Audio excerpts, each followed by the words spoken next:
Hello everyone, అందరూ ఎలా ఉన్నారండి? నేనైతే సూపర్ ఉన్నానండి. మీరు కూడా సూపర్ డూపర్ గా ఉండాలని మనస్ఫూర్తిగా కోరుకుంటున్నాను. మీరు అందరూ ఎలా ఉన్నారో అక్కడైతే కింద కామెంట్ బాక్స్ లో షేర్ చేసుకోవడం మాత్రం మర్చిపోకండి. ఇవాళ అయితే మీకు మన ఛానల్లో టేస్టీగా సింపుల్ గా పాలకూర పప్పు అనేది కొంచెం డిఫరెంట్ స్టైల్ అయితే చేసి చూపిపోతున్నానండి. చాలా అంటే చాలా పర్ఫెక్ట్ గా కుదురుతుంది. ఎక్కడ కారం వేయకుండా అచ్చం పచ్చిమిర్చితోని పప్పు చేసుకుంటే రుచి అయితే అద్భుతంగా ఉందని మీరే చెప్తారండి. ఒకసారి ట్రై చేసిన తర్వాత ఖచ్చితంగా ఈ రెసిపీ అయితే ఎవరు మిస్ చేయకుండా ట్రై చేసి మీకు ఎలా కుదిరిందో అయితే మీ వాల్యూ ఫీడ్‌బ్యాక్ అనేది నా కామెంట్ బాక్స్ ద్వారా ఇవ్వడం మాత్రం మర్చిపోకండి. ముందుగా అయితే పాలకూర పప్పు కోసం ఒక కప్పు కందిపప్పు అయితే నేను తీసేసుకొని వాష్ చేసుకొని అయితే మీకు చూపిస్తున్నానండి. ఒక కప్పు కందిపప్పుకి నేనైతే 2 కప్పులు అయితే వాటర్ వేసుకున్నానండి. మీకు కొంచెం పప్పు పలచగా కావాలనుకున్నట్టయితే 3 కప్స్ వాటర్ కూడా వేసుకోవచ్చు. చిన్న కప్‌తో అయితే ఇలా 3 కట్టలు పాలకూర అయితే పర్ఫెక్ట్‌గా సరిపోతుందండి. పెద్ద కప్‌తో అయితే ఒక 4, 5 తీసుకోండి పాలకూర అనేది. ఇప్పుడు పాలకూరను అయితే వాష్ చేసేసుకొని వాటర్ అంతా డ్రైన్ అయిన తర్వాత ఇలా అయితే చిన్న చిన్న ముక్కలుగా అయితే కట్ చేసుకుంటున్నానండి. ఇప్పుడు కట్ చేసి పెట్టుకున్న పాలకూరను అయితే పక్కన పెట్టేసుకుందాం. దీంట్లోకి మెయిన్ ఇంగ్రీడియెంట్ ఏంటంటే మామిడికాయ అండి. ఇప్పుడు మనకు సమ్మర్ టైం కాబట్టి ఎక్కడైనా మామిడికాయలు దొరుకుతాయి కాబట్టి ఇలా మీడియం సైజ్‌గా దొరికిన ఒక మామిడికాయ తీసేసుకొని వాష్ పైనున్న లేయర్ అంతా తీసేయండి, గ్రీన్ లేయర్ తీసేసి చిన్న చిన్న ముక్కలుగా కట్ చేసేసుకొని రెడీగా పెట్టుకోండి. మనం తీసుకున్న క్వాంటిటీకి అయితే ఇంత చిన్న సైజు మామిడికాయ అయితే పులుపు పర్ఫెక్ట్ గా సరిపోతుందండి. ఎక్కడ ఎక్కువ అనేది అవ్వదు. మీకు కనుక మామిడికాయ పుల్లగా లేదనుకున్నట్టయితే ఇంకొంచెం ముక్కలు కూడా వేసుకోవచ్చండి. నాది బాగా పుల్లగా ఉంది మామిడికాయ, మా చెట్టు మామిడికాయ అండి, చాలా పుల్లగా ఉంటుంది ఇది. సో అందుకే నాకు ఒకటైతే పర్ఫెక్ట్ గా సరిపోయింది. ఇప్పుడు ఇవి చిన్న చిన్న ముక్కలుగా కట్ చేసుకోండి. మీరు అంతే ముక్కలుగా వేసుకున్నా కూడా పర్లేదండి, మనకి ఈజీగానే స్మాష్ అయిపోతుంది మామిడికాయ. బట్ ఇలా ముక్కలుగా కట్ చేసుకుంటే ఏంటంటే మనకి తొలకలుగా ఉండకుండా ఉంటుంది పప్పు అనేది. ఇప్పుడు దీంట్లోకి పచ్చిమిర్చి యాడ్ చేయాలండి. కారం అయితే అస్సలు యాడ్ చేయకండి. నార్మల్ పప్పులతో పోలిస్తే ఈ పప్పు అనేది కారం వేస్తే ఫ్లేవర్ అనేది ఒకలా ఉంటుంది, కారం వేయకపోతే ఒకలా ఉంటుందండి.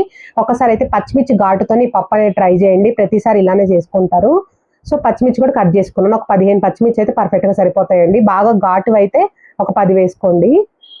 ఇప్పుడు కందిపప్పులో పాలకూర అయితే వేసేసుకున్నాను కదా, ఇప్పుడు దాంట్లో పచ్చిమిర్చి యాడ్ చేస్తున్నాను. పచ్చిమిర్చితో పాటు మామిడికాయ ముక్కలు కూడా యాడ్ చేస్తున్నాను.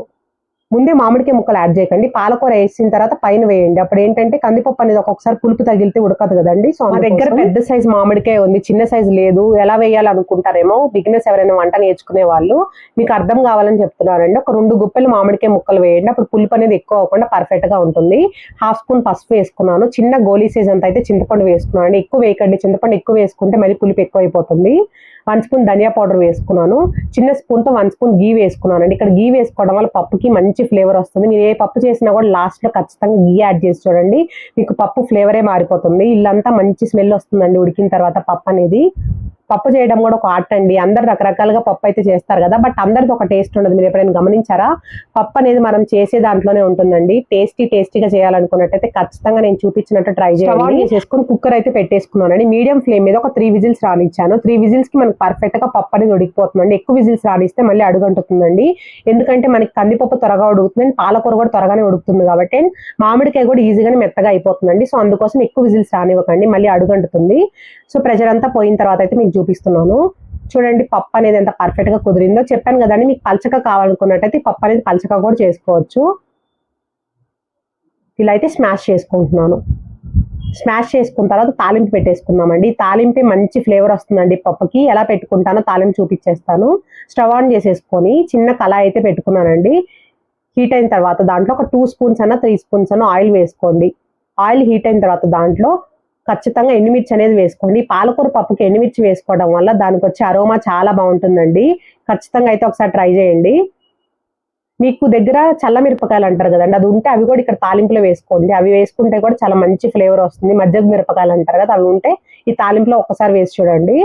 ఇప్పుడు ఎండుమిర్చి వేగుతున్నప్పుడే దాంట్లో 1/2 టీ స్పూన్ అంతా మెంతులు వేసుకున్నానండి. మెంతులు వేగుతున్నప్పుడే దాంట్లో పచ్చెనపప్పు, మినపప్పు, ఆవాలు, జీలకర్ర అయితే వేసుకున్నానండి. ఈలోపు మనకి చూడండి మెంతులు కూడా వేగిపోయినాయి, పచ్చెనపప్పు ఇవి కూడా వేగిపోయినాయి. ఈ తాలింపు అనేది ఇలా వేగిపోయిన తర్వాత దాంట్లో ఒక 6-7 వెల్లుల్లి ఇలా దంచుకొని వేసుకోండి పైన బొట్టుతో పాటు. ఇక్కడ వెల్లుల్లి మాత్రం ఖచ్చితంగా వేసుకోండి. పప్పులో వెల్లుల్లి వేసుకోవడం వల్ల ఫ్లేవర్ బాగుంటుంది. ఒక చిన్న సైజ్ అయితే పెద్ద ఉల్లిపాయ పైన పొట్టు తీసేసి వాష్ చేసుకొని ఇలా సన్నగా కట్ చేసుకొని వేసుకున్నానండి. ఉల్లిపాయ అనేది పప్పులో వేసుకునే దానికన్నా ఇలా తాలింపులో వేసుకుంటే ఫ్లేవర్ చాలా బాగుంటుందండి. మీకు కావాలనుకున్నట్టయితే ఒక ఉల్లిపాయ సగమేమో పప్పులో వేసుకోండి, సగమేమో ఇలా తాలింపులో వేసుకోండి.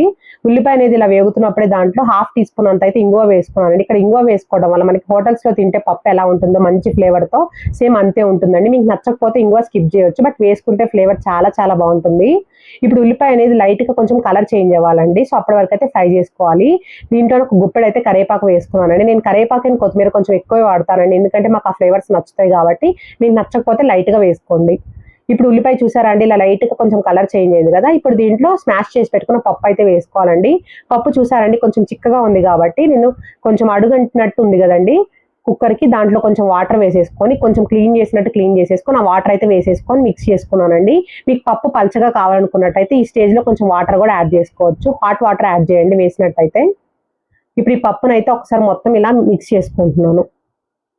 చూసారా, పప్పు అనేది గ్రీన్ కలర్ లో ఇలా ఉంటేనే బాగుంటుందండి. పాలకూర పప్పు అనేది ఖచ్చితంగా అయితే నేను చూపించినట్టు ఇలానే ట్రై చేసి చూడండి. మళ్ళీ మళ్ళీ చేసుకొని తింటారండి, అంత బాగుంటుంది పప్పు అనేది. సాల్ట్ మిస్ చేసావు అనుకుంటారేమో, సాల్ట్ వేసానండి, క్లిప్పింగ్ లో మిస్ అయింది, సారీ. ఖచ్చితంగా 1 స్పూన్ అయితే కల్లుప్పు వేసుకోండి, పర్ఫెక్ట్ గా సరిపోతుంది నేను చూపించిన మెజర్మెంట్స్ తో. ఎందుకంటే మనం కొంచెం పులుపు కూడా యాడ్ చేసాం కాబట్టి ఉప్పు కూడా పర్ఫెక్ట్ గా సరిపోతుంది 1 స్పూన్. పాలకూర పప్పుకు ఉప్పు ఎక్కువ పట్టదండి, ఎందుకంటే పాలకూరలో కొంచెం లైట్ గా పులుపు అనేది ఉంటుంది కాబట్టి సాల్ట్ లాగా. సో ఉప్పు ఎక్కువ పట్టదు, చూసుకొని వేసుకోండి. బిగినర్స్ కోసం మళ్ళీ చెప్తున్నాను. ఇలా అయితే కొంచెం ఇలా ఉడికిన తర్వాత మూత పెట్టేసుకొని సిమ్ ఫ్లేమ్ లో ఒక 5 మినిట్స్ అన్న 2 మినిట్స్ అన్న ఉడికించుకోండి మీ పప్పు క్వాంటిటీకి తగ్గట్టు.